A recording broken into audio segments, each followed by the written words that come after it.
네, 앞서 전해드린 것과 관련해서 조금 더 자세하게 들여다보겠습니다. 쌀값 폭락의 원인과 대책을 좀 짚어볼 텐데요.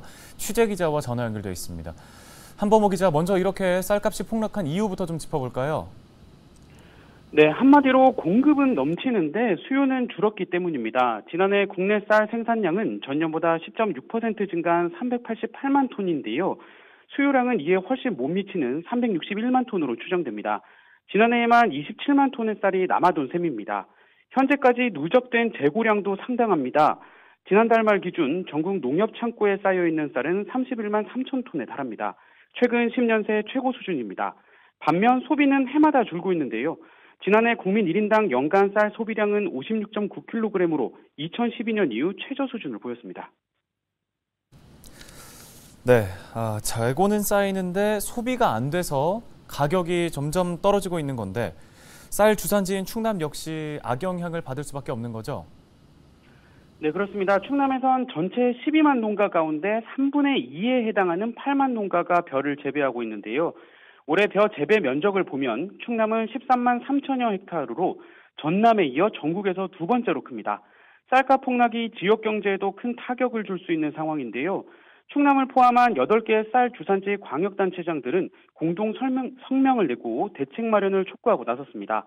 이들은 쌀 80kg 기준 최소 21만 원대가 유지돼야 한다며 2021년산 재고 전량 매입과 논타작물 재배 국고 지원 부활 등을 요구했습니다.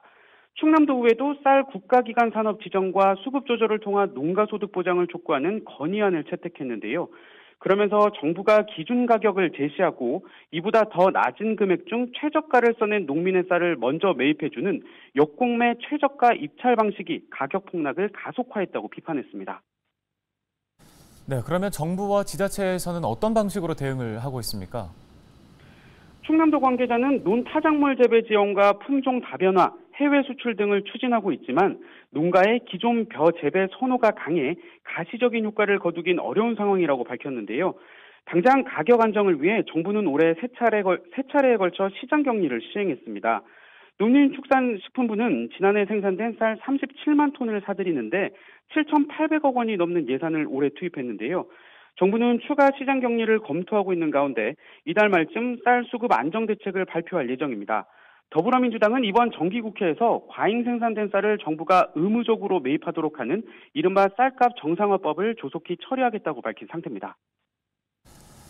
네, 알겠습니다. 1년 내내 정성 다해서 농사를 좀 지어놓고 갈아엎는 농민들의 심정은 오죽할까요? 하루 이틀 이야기는 아니고 쌀값 폭락은 우리 식문화 그리고 농업의 구조적인 문제가 얽힌 거라서 100년을 내다보는 치밀한 농업 정책이 필요하다는 지적이 제기되는 부분입니다.